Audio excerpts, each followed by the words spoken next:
কক্সবাজার থেকে ঘুরে আসার পর থেকে কেমন জানি আমার ঠান্ডাই ভালো হচ্ছে না। আর আপনাদের ভাইয়েরও হঠাৎ করে অনেক ঠান্ডা লাগছে, গায়ে জ্বর। তো বিকেলবেলা দুজন বের হলাম একটু ওষুধ আনতে। আর এই তো যাওয়ার সময় দেখি যে নার্সারিটা খোলা। আর নার্সারি দেখলেই তো ঢুকে পড়ছি। এত সুন্দর, সুন্দর ফুল ফুটছে।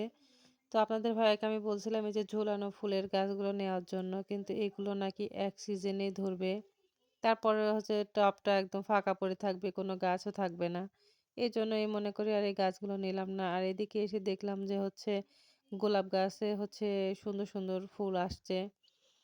তো এখানে হলুদ ফুল ছিল, লাল ফুল ছিল। আমার কাছে যে এই ফুলটা অনেক ভালো লাগছে এটা হচ্ছে লাল খয়েরি কালার ফুল। তো আপনাদের ভাইয়াকে এই ফুলটা নেওয়ার জন্যই বললাম। আর ভেতরে আপনাদের ভাইয়া হচ্ছে অফিসে সাজানোর জন্য মানে যেসব ইনডোর যে প্ল্যান্ট গুলো আছে ওগুলোই দেখতেছিল। তো আমাকেও ডাকলো যে, "আসো দেখে যাও এখানে সুন্দর, সুন্দর প্লান্ট আছে।" তো আমিও গিয়ে দেখলাম। তো এগুলো আসলে দেখতে যতটা সুন্দর লাগে এগুলো কিন্তু অনেক পরিচর্যা করতে হয়। ওইরকম পরিচর্যা না করলে আসলে গাছগুলো মরে যায়।